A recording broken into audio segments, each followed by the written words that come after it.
Hello all, happy Dhanteras to everyone. तो आज DNA के सेशन में हम दो आर्टिकल्स करने वाले हैं। पहला जो आर्टिकल है वो है आपका बाइंग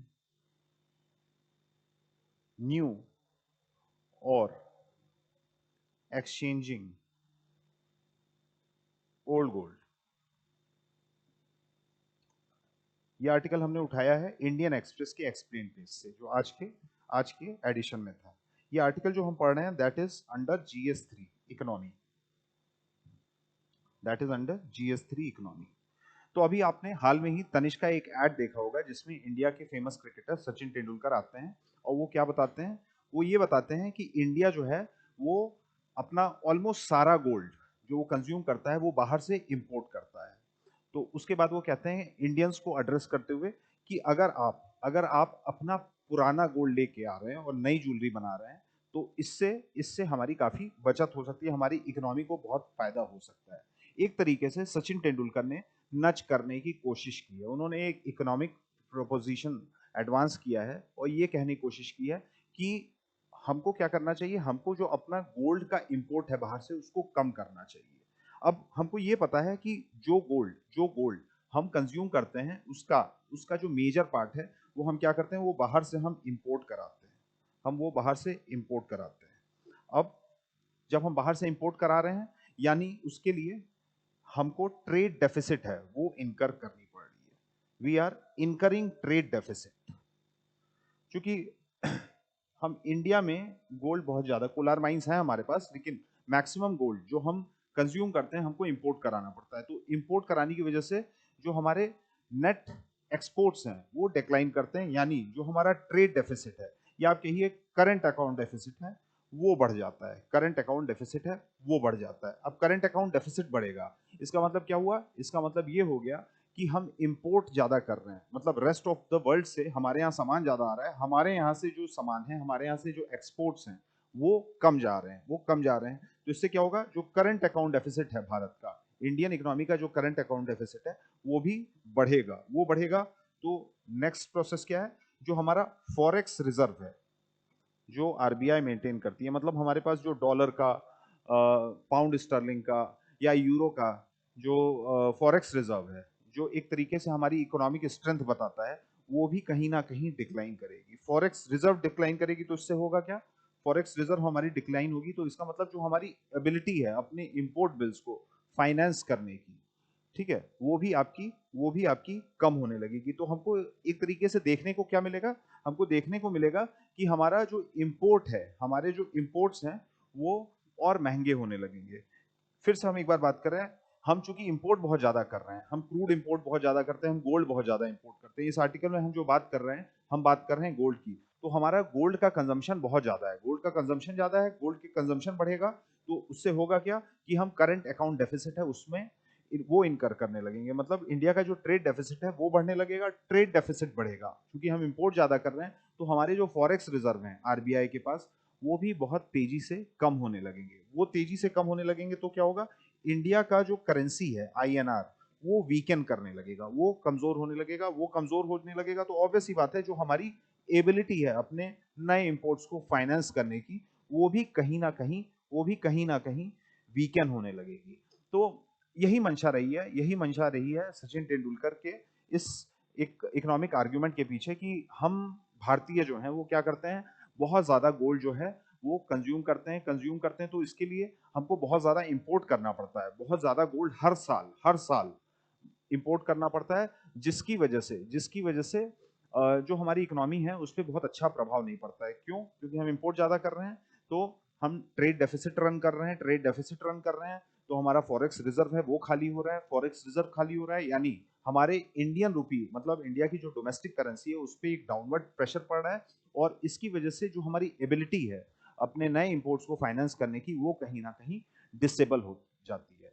तो वर्ल्ड गोल्ड काउंसिल जो है, वर्ल्ड गोल्ड काउंसिल है वो क्या बताता है, वर्ल्ड गोल्ड काउंसिल ये बताता है कि इंडिया जो है second largest consumer of gold है। इंडियंस का जो ऑब्सेशन है गोल्ड के साथ वो बहुत ज्यादा है। We are obsessed with gold, चाहे वो यहाँ का रिच क्लास हो, चाहे मिडिल क्लास हो, चाहे लोअर क्लास हो, इन terms of economic rail. India में जो गोल्ड का ऑब्सेशन है वो बहुत ज्यादा है।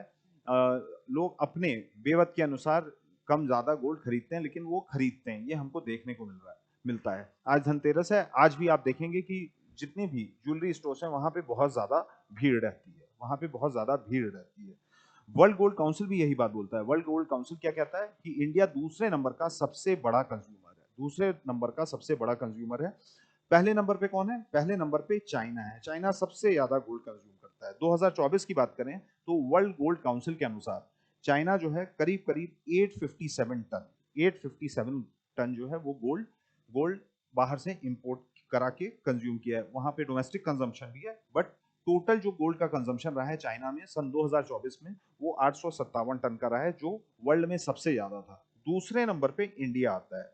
दूसरे नंबर पे इंडिया आता है। इंडिया जो है 2003 में 2024 में वर्ल्ड गोल्ड काउंसिल के अनुसार 803 टन गोल्ड जो है वो कंज्यूम किया है। अगर इंडियन हाउसहोल्ड्स की बात करें, अभी अगर हम इंडियन हाउसहोल्ड्स की बात करें तो इंडिया में लोगों के पास करीब करीब 34,600 टन गोल्ड है कुमुलेटिवली। मतलब जो कई सौ साल से जो हमारे घरों में सोना है, अगर हम सब उसको कुमुलेट करके एक नंबर पे अराइव करें तो that is to the quantum of 34,600 ton, जो कि ऑलमोस्ट ऑलमोस्ट 3.89 ट्रिलियन के बराबर है। 3.89 ट्रिलियन।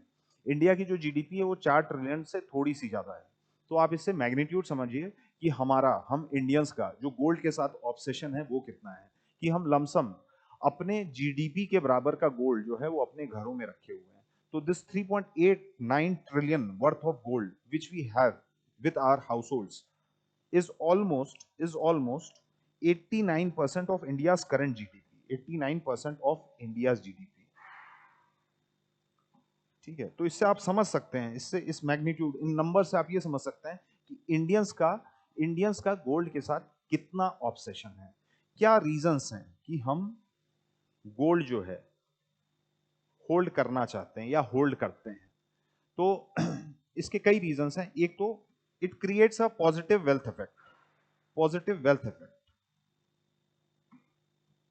जो भी इनकम आती है हम उस इनकम के साथ क्या करते हैं? हम उसके साथ दो चीजें करते हैं, या तो हम उसको कंज्यूम करते हैं या हम उसको सेव करके अपने पास रख लेते हैं। अब जो भी सेविंग्स हैं ऐसा तो है नहीं कि हम अपने अलमारी में रखते हैं वो सेविंग्स। हम क्या करते हैं? इन सेविंग्स को डाइवर्सिफाई करते हैं अलग अलग असेट क्लास में। हम उसकी जमीन खरीदते हैं, मतलब रियल एस्टेट में भी इन्वेस्ट करते हैं। हम उसको बुलियंस में भी, मतलब सोने में चांदी में भी इन्वेस्ट करते हैं। और अभी हाल के कुछ दशकों में चूंकि इंडिया में फाइनेंशियल डीपनिंग हो रही है, क्योंकि एक नया asset class equity market, bond market हमको देखने को मिल रहा है। मतलब इंडिया का जो कैपिटल मार्केट है बहुत तेजी से ग्रो किया है। तो हम करते क्या है? हम या तो कंज्यूम करते हैं अपनी इनकम को या हम सेव करते हैं। हिस्टोरिकली इक्विटी मार्केट जो है या कैपिटल मार्केट है इंडिया में बहुत ज्यादा डेवलप नहीं था। तो अमूमन जो इंडियन हाउस होल्ड्स थे, नॉर्मली जो इंडियन हाउस होल्ड्स थे वो क्या करते थे? वो अपने इनकम का हिस्सा जो सेव करते थे उसको गोल्ड में पार्क करते थे। गोल्ड में वो क्यों पार्क करते थे? कि गोल्ड जो है एज एन असेट अप्रिशिएट करेगा over the period of time, उसकी जो कैपिटल वैल्यू है वो बढ़ती रहेगी। तो this would create a positive wealth effect. तो in a way it creates a positive wealth effect. It's an avenue for parking savings.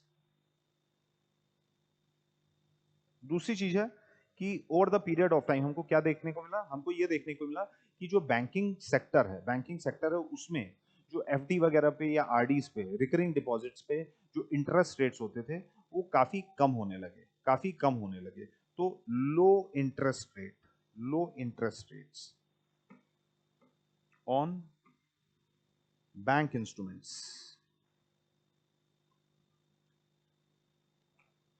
इन वजहों से लोग क्या करते हैं? गोल्ड कंज्यूम करते हैं। गोल्ड जो है कंज्यूम, पॉजिटिव वेल्थ इफेक्ट की एक तो ये वेल्थ इफेक्ट क्रिएट करता है, आपकी वेल्थ बढ़ाता है। क्यों? क्योंकि इस साल मान लिए सोना 10 रुपए का है, तो अगले साल आपको पता है ये 12 रुपए का हो जाएगा। 10 साल बाद हो सकता है ये सोना 25 रुपए का हो जाए। तो it creates a positive wealth effect. दूसरा क्या है? It gives you an avenue to park your savings. ये आपको एक जरिया देता है, एक तरीका देता है जिससे आप जो अपना इनकम का पार्ट जो सेव करते हैं उसको आप पार्क कर सकते हैं। और तीसरा हमको क्या देखने को मिला, तीसरा हमको ये देखने को मिला कि बैंक रेट्स, मतलब बैंक जो इंटरेस्ट रेट देते हैं अपने एफडीज पे, अपने रिकरिंग डिपॉजिट पे, वो बहुत तेजी से कम होते दिखाई दिए। एक समय था जब जो बैंक्स थे वो अपने जो एफडी रेट्स थे वो डबल डिजिट में रखते थे, लेकिन क्योंकि धीरे धीरे इंडियन इकोनॉमी में इन्फ्लेशन कम होने लगी तो हमको ये देखने लगा कि जो इंटरेस्ट रेट्स हैं बैंकों ने वो भी कम कर दिए। तो अब जो रिटर्न्स थे सेविंग्स पे, जो बैंक में एफडी करा के आते थे वो उस तरीके से नहीं आ रहे थे। तो लोगों ने क्या सोचा, लोग सोचे कि चलो कुछ पैसा जो है अपना वो जो सेविंग्स में रखते हैं, बैंक्स में सेविंग्स में रखते हैं, उसको क्या किया जाए, उसको बुलियंस में, गोल्ड में, सिल्वर में पार्क किया जाए। तो ये कुछ रीजंस हैं जो बताते हैं कि क्यों इंडियंस का जो ऑब्सेशन है वो बहुत ज्यादा है। इंडियंस का जो ऑब्सेशन है वो बहुत ज्यादा है, किसके साथ, गोल्ड के साथ। यूरोप वगैरह में क्या है, जो कैपिटल मार्केट है, इक्विटी मार्केट है, वो बहुत पहले से डेवलप कर गए थे। तो वहां पे जो जनरेशन हैं पहले से, मतलब आज से 2 जनरेशन 3 जनरेशन पहले भी लोग क्या करते थे, अपने सेविंग्स का एक हिस्सा था वो इक्विटीज में पार्क करना शुरू कर दिए थे। वो वहाँ पे फाइनेंशियल नेटवर्क्स थे वो बहुत स्ट्रांग हुए, बैंक्स बहुत मजबूत हो गए थे। तो वहाँ पे जो बैंक्स के एफडीज वगैरह थे वो बहुत पहले से ऑपरेशनलाइज हमको देखने को मिलते थे। लेकिन इंडिया में चूंकि बहुत ज़्यादा एवेन्यूज नहीं थे, हमारा जो बैंकिंग सिस्टम था वो भी बहुत पहले देखें तो रोबस्ट नहीं था, प्लस हमारे पास कैपिटल मार्केट है वो भी हमको कब देखने को मिला है, 90s ऑनवर्ड्स डेवलप होना या मैच्योर होना देखने को मिला है। तो इसकी वजह से इंडियंस के पास बहुत ज़्यादा इन्वेस्टमेंट के एवेन्यूज नहीं रहते। तो इसीलिए इसीलिए वो सोने में इन्वेस्टमेंट किया करते थे, या अपने इनकम का एक हिस्सा है उसको गोल्ड में डाला करते थे। तो हिस्टोरिकल रीजंस भी हैं जिसकी वजह से हमको क्या देखने को मिलता है कि इंडियंस का जो ऑब्सेशन है वो बहुत ज़्यादा रहा है। लेकिन लेकिन कई इकोनॉमिस्ट ने इंडियंस को, मतलब ये जो हैबिट है हमारे यहाँ, हैबिट है गोल्ड में पैसा पार्क करने की, इसके अगेंस्ट कॉशन किया है। रघुराम राजन जो भारत के आरबीआई के गवर्नर रह चुके हैं, रघुराम राजन ने भी पास्ट में हमको कॉशन किया है कि इंडियंस का जो ऑब्सेशन है दैट इज नॉट हेल्दी। हमें हमें क्या करना चाहिए, जो ऑल्टरनेट इन्वेस्टमेंट क्लास है उनमें भी इन्वेस्ट करना चाहिए। हमको किस ओर मूव करना चाहिए, हमको फाइनेंशियल डीपनिंग की ओर मूव करना चाहिए। इंडियंस को अपने सेविंग्स का एक सब्सटेंशियल हिस्सा है उसको कैपिटल मार्केट में डाइवर्सिफाई करने की कोशिश करनी चाहिए। तो वर्ल्ड गोल्ड काउंसिल, जिसने अभी हमको बताया कि भारत दूसरे नंबर का सबसे बड़ा कंज्यूमर है किस चीज का, गोल्ड का, वही एक बात और कहती है कि पिछले 15 साल की बात की जाए तो इंडियंस जो हैं वो अपना गोल्ड कंजम्पशन जो है वो 20% से कम कर चुके हैं, 20% से कम कर चुके हैं। और इसका इसके कई रीजंस हैं। क्या रीजंस हैं कि हमारा गोल्ड कंजम्पशन जो है पिछले 2 डिकेड्स में कम हुआ है? तो इसके कई रीजंस हैं। एक रीजन, जो सबसे बड़ा रीजन है, वो ये है कि हमारा जो कैपिटल मार्केट है बहुत अच्छा डेवलप हुआ है। कैपिटल मार्केट जो है वो बहुत अच्छा मैच्योर हुआ है। ठीक है, तो इंडियंस का जो फेथ है एक्विटीज में, आपने देखा होगा तमाम टाइप की एप्स आ गई हैं, ज़ेरोधा, अपस्टॉक वगैरह। तो इंडियंस अब क्या है, जो ट्रेडिशनली वो अपना पैसा कहाँ रखते थे, वो रियल एस्टेट में रखते थे, या वो गोल्ड खरीद लेते थे, गिन्नियां खरीद लेते थे, या वो अपना पैसा बैंक में एफडी करा देते थे। अब वो क्या कर रहे हैं, अब वो शेयर्स कर रहे हैं, वो खरीद रहे हैं, वो टाटा के शेयर्स खरीद रहे हैं, वो गोदरेज के शेयर्स खरीद रहे हैं। मतलब वो इक्विटी मार्केट में भी अपने सेविंग का एक हिस्सा पार्क करना शुरू कर दिए हैं। तो एक चीज तो ये हो गई कि हमने क्या देखा है, अपने कैपिटल मार्केट की मैच्योरिटी। हर्षद मेहता जो स्कैम होता है अर्ली 90s में, उसके बाद हमने क्या देखा, सेबी एक्ट आता है, सेबी को और ज्यादा टीथ, मतलब और ज्यादा पावरफुल बना दिया जाता है। तो उसकी बाद से हमने क्या देखा कि SEBI has done profound work in revamping the capital market of India. तो कैपिटल मार्केट जब रिवैम्प हुआ, रेगुलेशंस हैं वो स्ट्रांग हुए, सेबी की जो ओवरसाइट है कैपिटल मार्केट पे वो स्ट्रांग हुई। तो जो हमारे आपके जैसे पब्लिक इन्वेस्टर्स हैं उनका जो फेथ है कैपिटल मार्केट में वो भी आपका बढ़ा है। तो हम क्या कर रहे हैं, अब अपनी सेविंग का एक हिस्सा जो है वो इक्विटीज की ओर डाल रहे हैं, जो पैसा ट्रेडिशनली गोल्ड में चला जाता था। तो ये 20% जो आप डिक्लाइन देख रहे हैं पिछले 15 सालों में, मतलब पिछले 2 डिकेड में जो गोल्ड में डिक्लाइन आया है, इन टर्म्स ऑफ क्वांटम कितने टन हम उस समय कंज्यूम करते थे, कितने टन आज हम कंज्यूम करते हैं, उसमें कमी आने का एक बहुत बड़ा रीजन है कि हमारा कैपिटल मार्केट है पिछले 3 डिकेड में काफी अच्छे से मैच्योर हुआ है। दूसरी चीज क्या है? दूसरी चीज ये है कि इंडिया में जो हेडलाइन इन्फ्लेशन है, हेडलाइन इन्फ्लेशन जिसको हम सीपीआई भी कहते हैं, कंज्यूमर प्राइस इन्फ्लेशन, वो बहुत तेजी से कम हुई है। 2012-13 की बात करें तो इंडिया की जो हेडलाइन इन्फ्लेशन थी वो लगभग लगभग 10% के आसपास पहुंच गई थी। इस फिस्कल की बात करें तो ये आपका 3% से भी नीचे आ गई, ये 2 पॉइंट समथिंग परसेंट पे अभी हवर कर रही है, के अराउंड रोल कर रही है। तो इंडिया में जो हेडलाइन इन्फ्लेशन है वो भी कम हो गया है। अब हेडलाइन इन्फ्लेशन कम हुआ है तो इससे हुआ क्या? इससे हुआ ये कि अब जो बैंक्स में जो इफेक्टिव रिटर्न्स थे वो लोगों को अब ज्यादा लगने लगे हैं, इसीलिए वो क्या करने लगे हैं, बैंक्स की ओर भी मूव कर रहे हैं। तो लोग क्या करते हैं, जब इन्फ्लेशन हाई रहता है तो वो गोल्ड की ओर ज्यादा आकर्षित होते हैं, वो अपना पैसा जो है वो गोल्ड या बुलियन में पार्क करने की कोशिश करते हैं कि इन्फ्लेशन जो है उनके रखे पैसे को खाए ना, उनके रखे पैसे को खाए ना। क्योंकि देखिए इन्फ्लेशन जब भी बढ़ेगा वो क्या करेगा, आपका जो 100 रुपया है उस नोट की जो वैल्यू है वो कम कर देगा। मतलब मान लिए आप इस साल जो चीज 100 रुपए की खरीद पा रहे हैं, अगर 10% इन्फ्लेशन है, 10% इन्फ्लेशन है तो वही 100 रुपए की चीज अगले साल कितने की हो जाएगी, 110 रुपए की हो जाएगी। लेकिन जो आपका 100 रुपए का नोट है वो 100 रुपए ही रहेगा। वो पिछले साल 100 रुपए का वो चीज खरीद ले रहा था, लेकिन इन्फ्लेशन की वजह से वो क्या करेगा, अब वो 110 रुपए की चीज नहीं खरीद पाएगा। ठीक है, यानी आपकी जो नोट की वैल्यू है, एक 100 रुपए के पत्ते की जो वैल्यू है वो इन्फ्लेशन की वजह से कम हुई है। तो पहले इन्फ्लेशन ज्यादा रन करता था तो लोग क्या करते थे, अपने 100 रुपए के पत्ते का वो क्या करते थे, गोल्ड खरीद लेते थे। तो अभी हमको क्या देखने को मिला है, इन्फ्लेशन कम हो गया है। ये इन्फ्लेशन जो डबल डिजिट पहुंच गया था सन 2012-13 के अराउंड, ये वापस से कंट्रोल में आ गया है। तो ये दूसरा रीजन है जिसकी वजह से हमको ये देखने को मिला है कि गोल्ड का जो कंजम्पशन है वो कम हुआ है। तीसरा एक रीजन है कि there has been increase in alternate investment class, alternate investment class. मतलब अब हमारे पास अपने सेविंग्स को पार्क करने के लिए नए इन्वेस्टमेंट क्लास देखने को मिल रहे हैं। पहले क्या था, पहले लोगों के पास अपनी सेविंग को पार्क करने के मूलतः दो ही बहुत सॉलिड एवेन्यूज रहते थे। एक तो या तो वो जमीन खरीद लें, रियल एस्टेट में पैसा डाल दें, या वो सोना खरीद लें। लेकिन अब क्या है, अब आप देखेंगे तो वो पुराने जो कन्वेंशनल इन्वेस्टमेंट या असेट क्लास थे वो तो हैं ही हैं, रियल एस्टेट भी है, साथ ही साथ आपका गोल्ड सिल्वर भी है। लेकिन अब क्या है, अब कैपिटल मार्केट भी आ गया है, साथ ही साथ जैसे अब क्रिप्टो करेंसी आप देखते होंगे।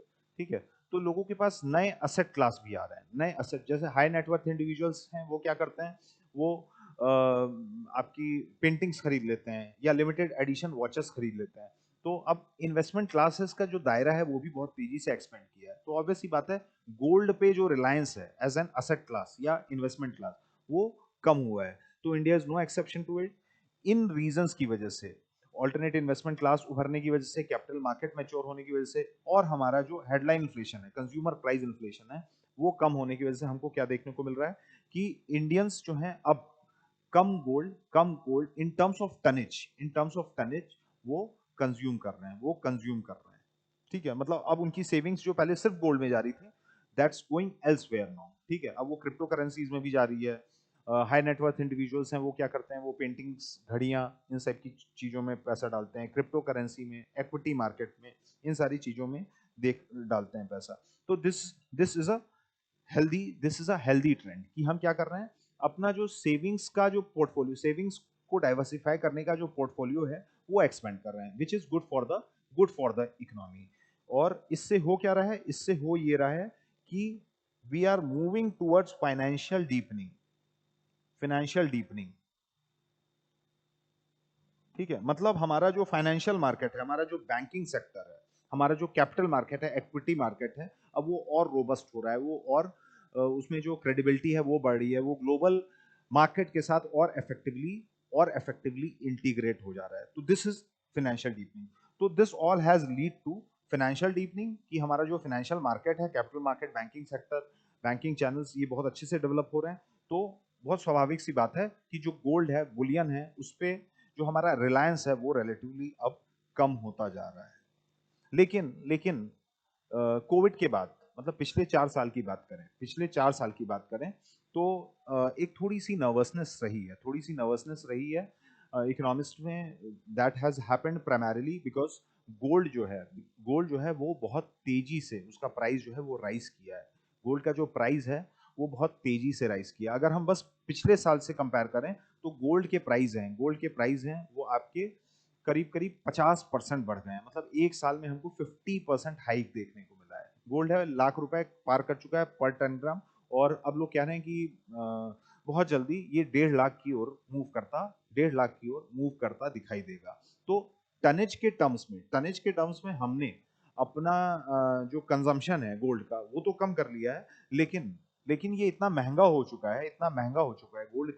चुका है कि इसकी वजह से हमको एक इकोनॉमिक इंस्टेबिलिटी देखने को मिल सकती है। ठीक है, क्योंकि इसके इंपोर्ट्स को फाइनेंस करने के लिए अब हमको ज्यादा पैसा खर्चा करना पड़ रहा है। क्योंकि जो 10 ग्राम जो तोला हमको 50,000 का मिल जाता था आज से साल सवा साल पहले, 1.5 साल पहले, वो क्या है अब उसके लिए अब हमको 1,20,000 1,17,000 कुछ शेल आउट करना पड़ रहा है। ठीक है, उतने ही 10 ग्राम के लिए। तो इससे हो क्या रहा है, हमारा फॉरेक्स रिजर्व है वो बहुत तेजी से डिप्लीट करेगा अगर हम इसी पेस पे गोल्ड जो है वो कंज्यूम करते रहे। तो हाल के समय में जो मेजर मेजर हमारे लिए कहिए कि कंसर्न रहा है, that has been the price rise. मतलब टनेज के टर्म्स में तो हमने अपना कंजम्पशन कम कर दिया, लेकिन in terms of monetary value of the gold import वो क्या है, वो बढ़ता जा रहा है। और ये प्राइस राइज हुआ क्यों है? प्राइमरीली प्राइस राइज हुआ है, सबसे पहला रीजन है आपका कोविड 19 की वजह से हमको देखने को क्या मिला, लॉकडाउन लग गया ग्लोबली, हमको लॉकडाउन देखने को मिला। लॉकडाउन लगा तो कंपनीज बंद थी, लोग घर में थे, सैलरीज नहीं आ रही थी। तो इसकी वजह से जो पेइंग कैपेसिटी थी वो लोगों की कम हो गई। इसकी वजह से हमको क्या देखने इन सारे रीजंस की वजह से हमको क्या देखने को मिला, कैपिटल मार्केट्स भी हमको क्रैश होते दिखाई दिए थे। अपने यहाँ हम सेंसेक्स या निफ्टी की भी बात करें तो ये बहुत तेजी से टैंक कर गए थे, बहुत तेजी से प्लमेट या नीचे आ गए थे। तो ये देखा जाता है कि जब भी कैपिटल मार्केट आपका नीचे जाता है तो उस समय गोल्ड मार्केट जो है या बुलियन मार्केट है बहुत अच्छा परफॉर्म करता है। तो गोल्ड की प्राइस को एक मेजर अपलिफ्ट मिला है, क्यों? कोविड 19 की वजह से। क्योंकि कैपिटल मार्केट बैठ गया, मतलब एक असेट क्लास जब आपका बैठ जा रहा है, वो रिटर्न्स नहीं दे रहा है, सेंसेक्स निफ्टी बैठे हुए हैं, तो लोग क्या करेंगे, इक्विटीज में जो पैसा डाले हुए थे, इक्विटीज में रिलायंस का शेयर खरीद रखे थे या XYZ किसी कंपनी का शेयर खरीद रखे थे, तो वो सोचेंगे कि भाई अब इससे पैसा निकालो, ऑलरेडी यहाँ लॉस हो चुका है 15 दिन में, 20 दिन में इतना ज्यादा, तो इससे पैसा निकालो, इससे क्या करो, गोल्ड खरीदो। तो बहुत सारे लोग अपने सेविंग्स जो हैं वो किधर डाइवर्सिफाई करने लगे थे, वो गोल्ड की ओर अपना डाइवर्ट करने लगे थे, जिसकी वजह से गोल्ड की डिमांड बढ़ गई, तो गोल्ड के प्राइजेस जो हैं वो भी बढ़ गए थे। तो कोविड 19 एक रीजन था। दूसरा हमको क्या देखने को मिला है, जियो पॉलिटिकल अनसर्टेनिटी, ये दूसरा रीजन है जिसकी वजह से जो ग्लोबल कैपिटल मार्केट है वो बहुत अच्छा परफॉर्म नहीं किया।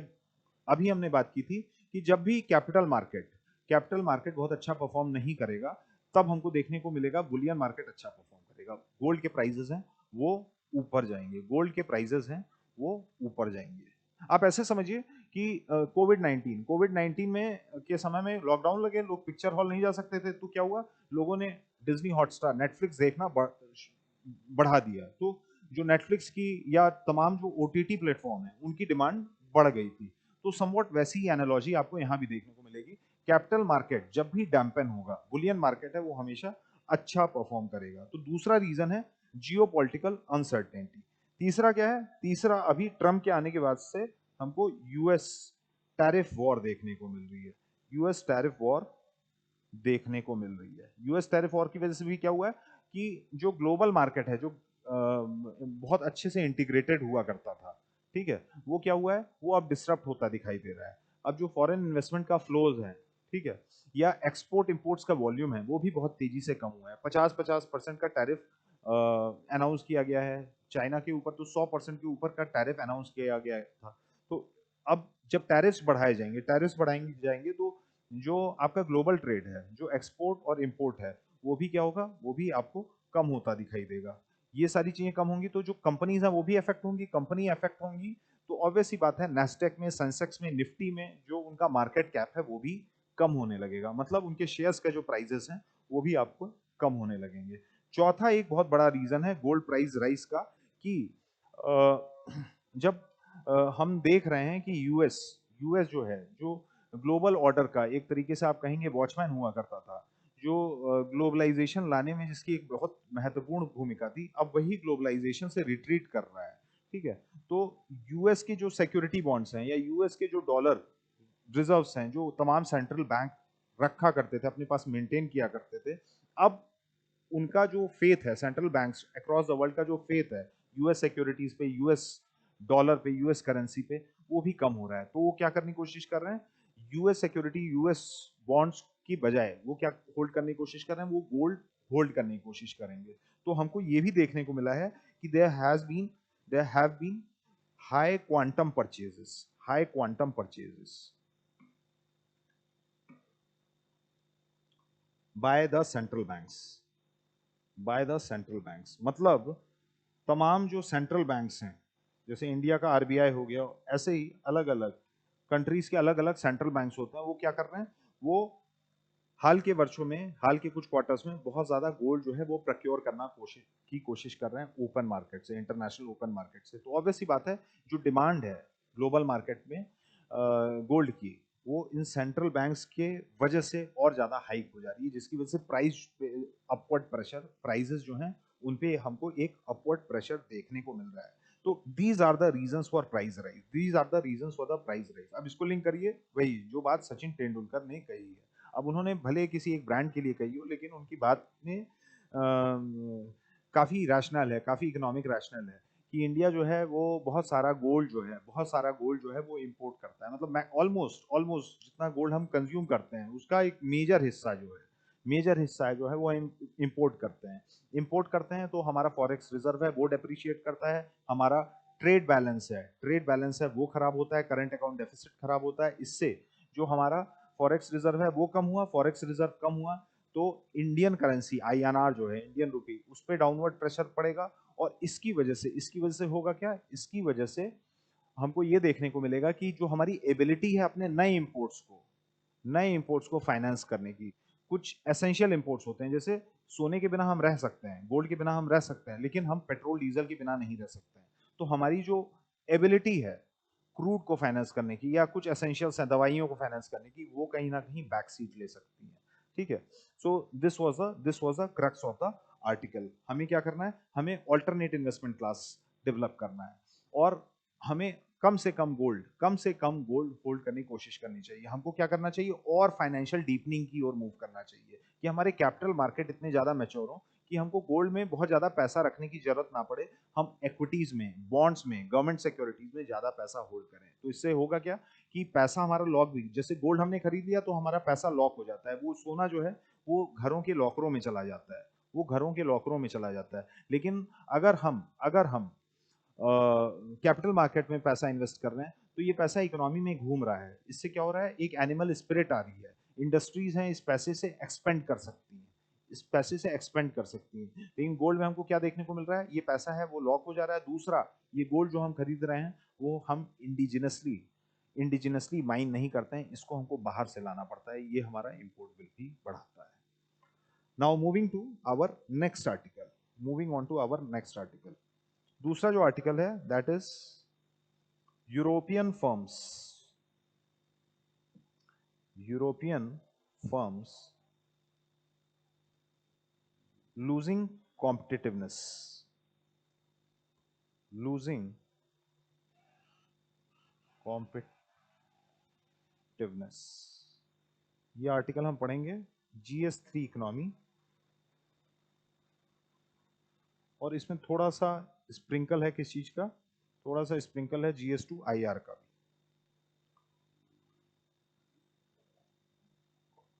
तो न्यूज क्या है, न्यूज अभी हमको ये देखने को मिली है कि वर्ल्ड इकोनॉमिक आउटलुक रिलीज हुआ है। वर्ल्ड इकोनॉमिक आउटलुक क्या है, ये एक पब्लिकेशन है किसकी, IMF की, इंटरनेशनल मॉनेटरी फंड की। ठीक है, इसको रिलीज किसने किया, इसको रिलीज किया है क्रिस्टलीना जॉर्जीवा ने, क्रिस्टलीना जॉर्जीवा ने। जॉर्ज क्रिस्टलिना जॉर्जिवा है कौन? वो आईएमएफ की इस समय मैनेजिंग डायरेक्टर है। तो वर्ल्ड इकोनॉमिक आउटलुक में प्राइमरीली उन्होंने क्या किया, स्टेट ऑफ अफेयर क्या है, मैक्रो इकोनॉमी ग्लोबली कैसा वर्क कर रही है, इन सारी चीज़ों पे वर्ल्ड इकोनॉमिक आउटलुक पे लाइट थ्रो की जाती है। ये क्वेश्चन आपको प्रीलिम्स में भी मिल सकता है कि वर्ल्ड इकोनॉमिक, ये इनफैक्ट आया हुआ क्वेश्चन है कि वर्ल्ड इकोनॉमिक आउटलुक जो है वो कौन पब्लिश करता है, तो you should know it's by the IMF. तो इस बार के वर्ल्ड इकोनॉमिक आउटलुक को क्रिस्टलिना जॉर्जिवा जो एमडी है वहाँ की आईएमएफ की, उन्होंने रिलीज किया है। और इसमें इसमें एक जो महत्वपूर्ण बात बोली गई है right in the opening of this publication, वो ये बोली गई है कि मतलब एक चार्ट बनाया गया है टॉप 100 कंपनीज का ग्लोबली, टॉप 100 कंपनीज का ग्लोबली। और ये जितनी भी कंपनीज हैं, ये जितनी भी कंपनीज हैं वो 50 साल 50 साल से छोटी कंपनियां हैं, लेकिन इनका जो वैल्यूएशन है वो $10 बिलियन, $10 बिलियन या उससे ज्यादा का है, या उससे ज्यादा का है। तो ये दो बेंचमार्क को लेके वर्ल्ड इकोनॉमिक आउटलुक में एक चार्ट निकाला गया है। उसी पे जॉर्जिवा ने, क्रिस्टिना जॉर्जिवा जो एमडी हैं, उन्होंने लाइट थ्रो की है। अब इसकी मेन बात क्या है? इसकी मेन बात यह है कि इस इस लिस्ट में जो टॉप 100 कंपनियां हैं, जो 50 साल से छोटी कंपनियां हैं उम्र में, और जिनका मार्केट वैल्यू या मार्केट कैप जो है वो $10 बिलियन से ज्यादा का है, उसमें करीब करीब 100 कंपनियां जो हैं लिस्ट की गई हैं, जिसमें से 59 कंपनीज जो हैं वो सिर्फ अमेरिका से आती हैं। मतलब nearly 60% of top 100 companies globally are from America alone. दूसरे नंबर पे कौन आता है? दूसरे नंबर पे चाइना आता है। चाइना से 12 चाइना से 12 कंपनीज इस पर्टिकुलर लिस्ट में है, 100 की लिस्ट में। तीसरे नंबर पे यूरोपियन यूनियन और रेस्ट ऑफ द वर्ल्ड से मिला के करीब करीब 27 कंपनियां हैं। और इंडिया से कितनी कंपनियां हैं इसमें? टॉप 100 में इंडिया की सिर्फ 2 कंपनियां हैं। एक है आपकी रिलायंस जो कि 71वें नंबर पे है, और H D F C bank जो 90th नंबर पे है। तो क्रिस्टलिना जॉर्जिवा ने यही इस पर्टिकुलर लिस्ट पे लाइट थ्रो की है, और उन्होंने कॉन्ट्रास्ट बताने की कोशिश की है कि यूएस बहुत तेजी से आगे बढ़ा है और चाइना जो है बहुत तेजी से आगे बढ़ा है। इसमें हमको क्या देखने को मिल रहा है? 71-72% जो कंपनियां हैं, मतलब टॉप 100 कंपनीज में 72-71 कंपनियां जो हैं, 71 कंपनीज जो हैं, वो सिर्फ इन दो कंट्रीज से आ रही है, इन दो कंट्रीज से आ गई है। जॉर्जिवा ने फर्दर ये बात बोली कि वर्ल्ड वॉर 2 तक जो ग्लोबल कंट्रोल था, ग्लोबल इंजन ऑफ ग्रोथ था, वो कौन था? वो ईयू था, यूरोपियन यूनियन था। और अभी हमको क्या देखने को मिल रहा है? यूरोप का जो सेलियंस है या यूरोप का जो सिग्निफिकेंस है टेक्नोलॉजिकल प्रोग्रेस में, ठीक है, या इन टर्म्स ऑफ कंपनीज में, वो बहुत सिग्निफिकेंटली डिक्लाइन किया है। उन्होंने ये भी बात बोली कि जो अमेरिकन कंपनियां हैं वो यूरोपियन कंपनीज से बहुत बड़ी हो चुकी हैं। खाली नंबर का डिफरेंस नहीं है, ऊपर की जो 5 कंपनियां हैं वो सारी की सारी अमेरिकन है। चाहे वो आपका एनवीडिया हो गई, या मेटा हो गई, माइक्रोसॉफ्ट हो गई, ठीक है। तो ऐसा नहीं है कि ये टॉप 3 टॉप 5 हैं, इनका जो मार्केट कैप है वो ऑलमोस्ट ऑलमोस्ट $3 ट्रिलियन से ज्यादा का है। मतलब ये बहुत बड़ी कंपनियां हैं, मतलब यूरोप के कंपैरिजन में ये बहुत बड़ी कंपनियां हैं। तो बात यही उन्होंने बोली कि भाई ऐसा क्या हो रहा है कि वर्ल्ड वॉर 2 तक, मतलब 100 साल पहले तक, 80 साल पहले तक, हम यूरोप जो है वो आपका जो ग्लोबल ग्रोथ है उसका एक ट्रेड इंजन हुआ करते थे, उसका इंजन हुआ करते थे। लेकिन क्या हुआ, ऐसा क्या पॉलिसीज यूएस ने अडॉप्ट की जो यूएस जो है वो इतना आगे निकल गया, ठीक है। तो हमको देखने को क्या मिलता है? हमको ये देखने को मिला है वर्ल्ड वॉर 2 ने क्या किया। वर्ल्ड वॉर 2 ने यूरोपियन इकोनॉमी को डिवास्टेट कर दिया था। यूरोप दोबारा से रिकंस्ट्रक्ट होना शुरू किया, किसके हेल्प से? अमेरिका के हेल्प से, ठीक है। वर्ल्ड वॉर 2 तक हमको क्या देखने को मिलता था? ग्रेट ब्रिटेन है वो एक सोल सुपर पावर हुआ करती थी, लेकिन वर्ल्ड वॉर 2 के बाद हमको दो नई सुपर पावर देखने को मिली ग्लोबल स्टेज पे, एक यूएसए और दूसरी आपकी यूएसएसआर। वर्ल्ड वॉर टू में यूरोप जो है वो पूरी तरीके से डिवास्टेट हो चुका था। कारपेट बॉम्बिंग हुई थी अलाइड और एक्सिस फोर्सेस के बीच में। जो हमको डिस्ट्रक्शन देखने को मिला वर्ल्ड वॉर टू के टाइम में, दैट वाज टू मच। और उसके बाद यूरोप जो है वो दोबारा से अपने पाँव पे खड़ा हुआ है with the help of US, और वहां से यूरोप ने क्या कोशिश की है, यूरोप ने ये कोशिश की है कि वो अमेरिकन स्टैंडर्ड ऑफ लिविंग जो बहुत ज्यादा बढ़ गई थी खाली 2 से 3 दशक में, उसको कैचअप करने की कोशिश करे। तो 1945 ऑनवर्ड 1945 ऑनवर्ड हमको क्या देखने को मिल रहा है, रिकंस्ट्रक्शन जो है, कैचिंग अप प्रोसेस, रिकंस्ट्रक्शन और catching up process, reconstruction and catching up process Europe में शुरू होता है। कैचिंग अप का मतलब क्या हुआ कि जो अमेरिकन स्टैंडर्ड ऑफ लिविंग है, अमेरिकन जीडीपी पर कैपिटा है, उसको मैच करने की कोशिश की जाए। और अगले आपके 2 से 3 डिकेड, 45 के बाद से अगले 2-3 डिकेड तक हमको क्या देखने को मिलता है, यूरोप का जो इकोनॉमिक ग्रोथ है वो काफी फिनोमिनल रहता है। काफी अमेरिका भी इससे सपोर्ट हुआ है। और उसके बाद इंस्टीट्यूशनल रिफॉर्म्स यूरोप के भी लेवल पे बहुत ज्यादा लिए गए। यूरोपियन यूनियन बनता है, ठीक है, जो कोहेसिवनेस है कंट्रीज के बीच में, यूरोपियन यूनियन की कंट्रीज के बीच में वो जो कोहेसिवनेस है, कोऑपरेशन है, वो भी देखने को मिलता है। ईयू का फॉर्मेशन हमको देखने को मिलता है, जिसकी वजह से अगले 2 से 3 डिकेड, 2.5 से 3 डिकेड में यूरोप का एक फिनोमिनल राइज हमको देखने को मिलता है। लेकिन 1980s ऑनवर्ड्स हमको फिर से एक डेक्लाइन देखने को मिलता है, एक डेक्लाइन देखने को मिलता है इन terms of catching up process. ठीक है, मतलब 2.5 से 3 डिकेड वर्ल्ड वॉर टू के बाद एक फिनोमिनल राइज, लेकिन 1980s के बाद एक सैचुरेशन आ जाता है यूरोपियन इकोनॉमी में, और फिर से हमको एक डेक्लाइन देखने को मिलता है, डेक्लाइन देखने को मिलता है। अब क्या रीजन है इस डेक्लाइन का, तो इसका रीजन कौन एक्सप्लेन कर रहा है बहुत अच्छे से, इसका रीजन एक्सप्लेन कर रहे हैं फिलिप एगियन। अभी लास्ट डीएनए सेशन में हमने बात की थी किसकी, नोबेल प्राइज इन इकोनॉमिक्स की। वहां हमने बात की थी आपके जोएल मॉकेर और फिलिप एगियन, इनको इनको इस बार का नोबेल प्राइज मिला है इकोनॉमिक्स में। क्यों मिला है, क्योंकि दोनों ने एक्सप्लेन करने की कोशिश की है सस्टेन्ड इकोनॉमिक ग्रोथ को, कि क्यों कुछ इकोनॉमीज में हमको एक सस्टेन्ड इकोनॉमिक ग्रोथ देखने को मिलती है, लेकिन कुछ इकोनॉमीज में हमको ये सस्टेन्ड इकोनॉमिक ग्रोथ नहीं देखने को मिलती है। तो मोकेर ने क्या बोला था, जोएल मोकेर ने बात की थी कि जो सस्टेन्ड इकोनॉमिक ग्रोथ होती है वो प्राइमरली होती है टेक्नोलॉजिकल प्रोग्रेस की वजह से, क्योंकि वो कंट्रीज जो लगातार ग्रो कर रही हैं सस्टेन तरीके से, south Korea, Japan, European union, America, ये क्यों ग्रो कर पा रही हैं, क्योंकि ये लगातार टेक्नोलॉजिकल ब्रेक थ्रूज करते रहते हैं, इनोवेशन पे ये पैसा खर्चा करते रहते हैं। यहाँ हमको क्या देखने को मिलता है, टेक्नोलॉजिकल प्रोसेस जो है या टेक्नोलॉजिकल प्रोग्रेस है, दैट इज कंटिन्यूअस। ठीक है, दूसरा दूसरा जो एस्पेक्ट है नोबेल प्राइज का इकोनॉमिक्स में, वो दिया गया है फिलिप एगियन को। फिलिप एगियन क्या बात करते हैं, वो भी सस्टेन इकोनॉमिक ग्रोथ को एक्सप्लेन करने की कोशिश करते हैं कि क्यों कुछ अर्थव्यवस्थाएं जो हैं, कुछ इकोनॉमीज हैं, क्यों ग्रो करती हैं बहुत ज्यादा बनस्पत दूसरों के। तो उसमें उन्होंने रीजन दिया है क्रिएटिव डिस्ट्रक्शन का। क्रिएटिव डिस्ट्रक्शन हमने बहुत कॉम्प्रिहेंसिवली डिस्कस किया था कि क्रिएटिव डिस्ट्रक्शन होता क्या है। अब यहाँ पे क्रिएटिव डिस्ट्रक्शन में आपको क्या देखने को मिल रहा है, दो विरोधाभासी शब्द एक साथ देखने को मिल रहे हैं, दो एंटोनिम्स एक साथ देखने को मिल रहा है, क्रिएशन प्लस डिस्ट्रक्शन।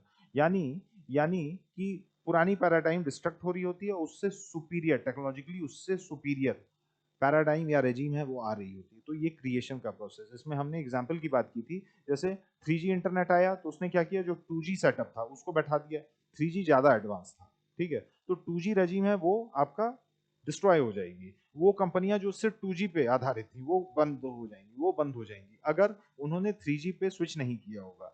या हमने बात की थी नोकिया और सैमसंग की। पहले ज्यादातर लोगों के पास नोकिया के फोन हुआ करते थे, क्यों, क्योंकि उस समय सिम्बियन फोन चला करते थे, जो ऑपरेटिंग सिस्टम्स होते थे वो सिम्बियन हुआ करते थे। फिर एंड्रॉयड आ गया था, सैमसंग ने इसको कैप्चर करने की कोशिश की, और सैमसंग ने खाली इस एंड्रॉयड स्पेस को अच्छे से कैप्चर करके एक तरीके से इंडिया में नोकिया का मार्केट है उसको खत्म कर दिया था। तो this is also creative destruction.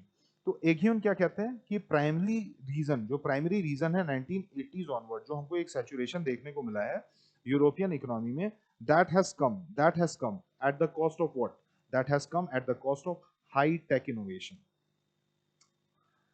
Aegon ये कह रहे हैं कि अमेरिका में तो हाईटेक इनोवेशन लगातार होते रहे, वहां बड़ी कंपनियां आती रही, वहाँ बड़ी माइक्रोसॉफ्ट आई, एप्पल आई, ये सारी अमेरिकन कंपनीज हैं, ठीक है। यूरोप के साइड से हमको ऐसी कंपनियां नहीं देखने को मिली। ये कंपनियां जो आई हैं, या हाल के वर्षों में भी बात करेंगे, हाल के दशकों में भी बात करेंगे, एलॉन मस्क का आना या मार्क जुकरबर्ग का आना, so they have ridden on high tech innovation. Europe के थिएटर से हमको ऐसा कोई हाई टेक इनोवेशन खास नहीं देखने को मिला है।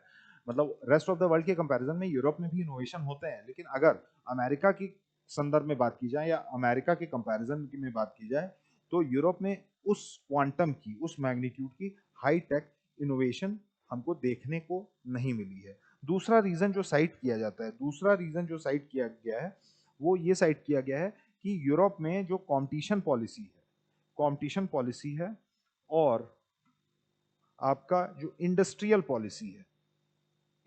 पॉलिसी है, वो आपस में समन्वय नहीं बैठा पाई है।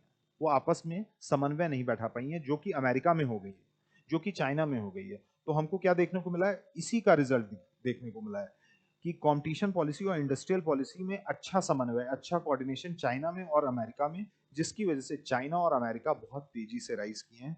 और इस लिस्ट में करीब करीब 59 कंपनीज अमेरिका से आती हैं और 12 कंपनीज जो हैं वो चाइना से आती हैं, ठीक है। और ये बहुत बड़ी कंपनियां हैं, ये बहुत बड़ी कंपनियां हैं। ये तीन चीजें जो हैं वो क्या की हैं, जो यूरोपियन इकोनॉमी है उसको कहीं ना कहीं डिसेबल कर दी हैं एक हाई इकोनॉमिक ट्रैजेक्टरी पे, ठीक है। और इसको बैकस्लाइड कर दी हैं। जो ये ग्लोबल इंजन हुआ करता था ट्रेड का, उससे बैकस्लाइड करके सेकंड चैनल में ले आएंगे। अब मतलब प्राइमरी ड्राइवर्स कौन से हैं ग्लोबल इकोनॉमी के, वो आपके अमेरिका हैं, वो चाइना है, ठीक है।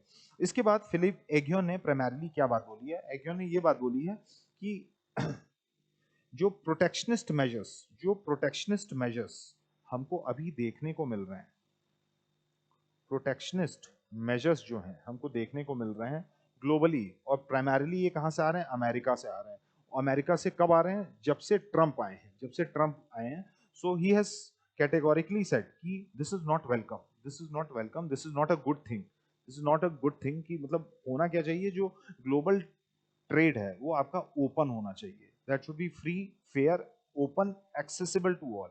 लेकिन लेकिन इन्होंने इसका एक पॉजिटिव साइड बताया है। पॉजिटिव साइड क्या बताया है, पॉजिटिव साइड ये बताया है कि ये जो प्रोटेक्शनिस्ट मेजर है अमेरिका जो डिप्लॉय कर रहा है, इसकी वजह से यूरोप जो है वो एक ब्राइट स्पॉट पे आ गया है, यूरोप जो है वो ब्राइट स्पॉट पे आ गया है। और इससे यूरोप क्या कर सकता है, अपने आप को, अपनी इकोनॉमी को रिफॉर्म कर सकता है, अपनी जो इंडस्ट्रियल पॉलिसीज हैं, अपनी जो कंपटीशन पॉलिसीज हैं, उसको रिफॉर्म कर सकता है कि जो यूरोपियन कंपनियां हैं वो भी क्या करें, वो हाई बैंड वैगन पे आपका ऑपरेट कर सकें और ग्लोबली स्केल अप कर पाएं, जैसे चाइनीज और अमेरिकन कंपनियां स्केल अप कर गई हैं, ठीक है। उन्होंने क्वेश्चन किया है कि हमको ये रिफॉर्म्स लेने ही पड़ेंगे, और हम यूएस और चाइना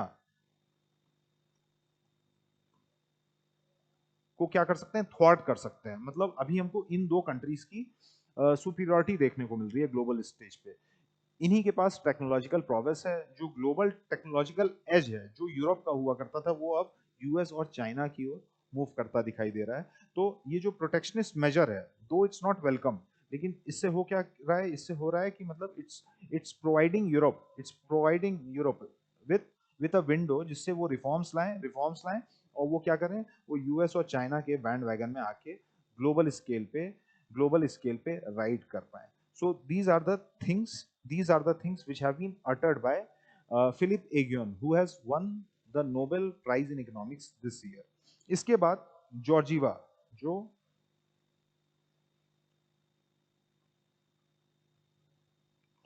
एमडी हैं किसकी, आईएमएफ की, उन्होंने भी कुछ सजेशंस दिए हैं। She has also implicitly seconded what एगियन हैज सेड कि भाई प्रोटेक्शनिज्म आ गया, लेकिन इससे हुआ क्या है कि यूरोप को एक नया चांस मिला है। यूरोप क्या कर सकता है, इस चांस को कैपिटलाइज कर सकता है। कैसे कैपिटलाइज कर सकता है, रिफॉर्म्स लाके। तो एगियन की बात जॉर्जीवा ने वर्ल्ड इकोनॉमिक आउटलुक में इस बार रीइटरेट की है। उन्होंने क्या बोली है, उन्होंने कुछ बातें बोली हैं कि हमको क्या करना पड़ेगा रिफॉर्म्स में। सबसे पहली चीज यूरोपियन यूनियन लेवल पे क्या करनी पड़ेगी कि एक रोबस्ट सिंगल मार्केट बनाना पड़ेगा। सिंगल मार्केट अभी भी है, लेकिन हमको इस मार्केट को और ज्यादा एफिशिएंट, और ज्यादा क्लोजली इंटीग्रेट करना पड़ेगा। ठीक है, एक कॉमन बड़ा मार्केट रहेगा तो ऑब्वियस सी बात है जो यूरोपियन कंपनीज हैं, ठीक है, उनकी एबिलिटी जो है अपने माल को बेचने की, अपने सर्विसेज को बेचने की यूरोप में, वो बढ़ जाएगी। तो टैरिफ की वजह से जो अमेरिकन मार्केट का लॉस हो रहा था वो क्या है, वो कंपनसेट हो जाएगा अगर यूरोप का एक सिंगल मार्केट जो है वो एफिशिएंटली वर्क करेगा। दूसरा दूसरा उन्होंने बात की है ड्राइविंग रिफॉर्म्स की, मतलब अब high time we should bring in reforms. Reforms किस टाइप के? लेबर मार्केट के रिफॉर्म्स, एनर्जी मार्केट के रिफॉर्म्स, ठीक है, एनर्जी मार्केट के रिफॉर्म्स। अभी ये क्या देखा जा रहा था, अभी हमको ये देखने को मिल रहा था कि एनर्जी जो है, एनर्जी का एक यूनिफाइड मार्केट जो है वो यूरोप में नहीं है। यूरोप के कुछ पार्ट में, यूरोपियन यूनियन के कुछ पार्ट में एनर्जी सस्ती है, कहीं महंगी है। तो energy market reform, energy market reform के माध्यम से जॉर्जिवा क्या सजेस्ट कर रही है? जॉर्जिवा ये सजेस्ट कर रही है कि अगर हम लेबर मार्केट और एनर्जी मार्केट जैसी स्पेस में रिफॉर्म्स लाएंगे तो हम क्या करेंगे, एक यूनिफाइड मार्केट है वो यूरोप में क्रिएट कर पाएंगे। इससे क्या है कि कंपनियां किसी भी ब्लॉक में, किसी भी पार्ट में ब्लॉक के जाके फ्रीली ऑपरेट कर सकती हैं। और ये क्या करेगा, ये सिंगल मार्केट को और सशक्त करेगा और रोबस्ट बनाएगा। तीसरी इंपॉर्टेंट चीज उन्होंने ये बोली है कि और सर्विस गुड्स और सर्विस का ट्रेड है विद इन यूरोप हमको और ज्यादा सीमलेस बनाना पड़ेगा। हमको गुड्स और सर्विसेज का ट्रेड है, इसमें ना के बराबर ट्रेड इम्बेडिमेंट्स देखने को मिले, मतलब किसी प्रकार का कोई बैरियर ना हो। फ्रांस का जो सामान है वो आराम से नॉर्वे में बिक पाए, या आपका जर्मनी का सामान जो है वो आराम से आपका स्पेन में बिक पाए। ठीक है, जैसे मतलब स्पेन का सामान स्पेन में बिक सकता है जितनी ईज के साथ, वैसे ही स्पेन का जो सामान है वो आपका फ्रांस में बिक पाए। तो एक यूनिफाइड गुड्स एंड सर्विसेज का ट्रेड रेजिम भी हमको चाहिए। इससे क्या होगा कि जो यूरोपियन कंपनीज हैं उनके पास एक बड़ा मार्केट रहेगा तो वो स्केल अप कर पाएंगे, उसको बहुत ज्यादा अमेरिकन प्रोटेक्शनिज्म से बहुत ज्यादा इफेक्ट नहीं पड़ेगा। So these are the reforms which have been suggested by Kristalina Georgieva. एक और इंपॉर्टेंट रिफॉर्म जो जॉर्जिवा ने बात की है, that is single European financial system.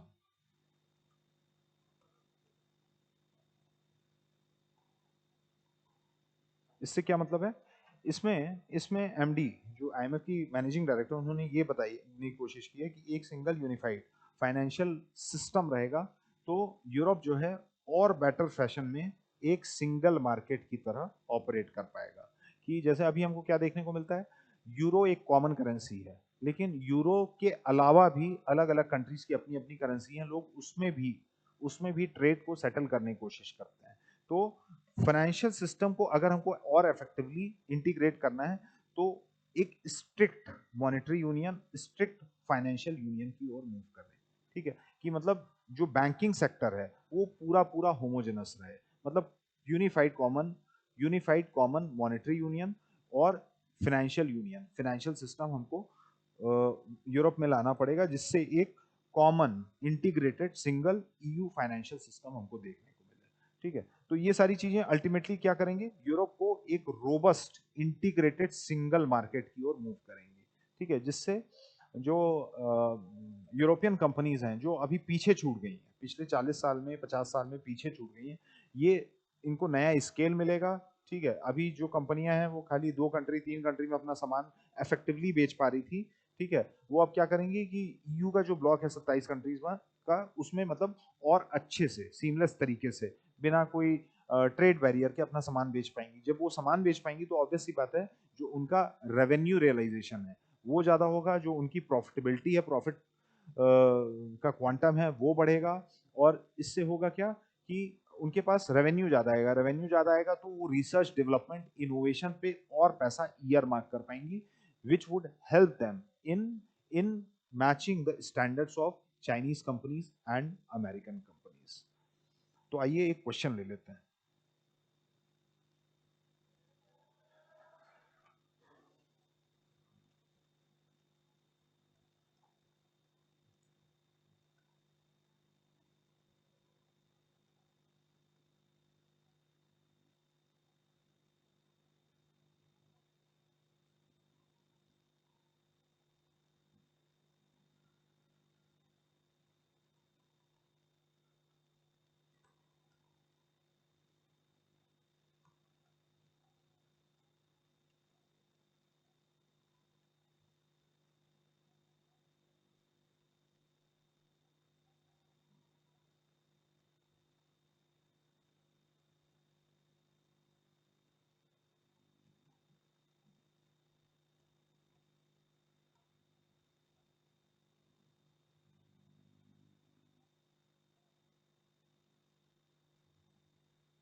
What are the reasons for European economy losing its market dominance post World War II? What measures have been suggested by IMF managing director in Europe's pursuit of catching up? So this is 15-mark question and you have to write 250 words. Thank you.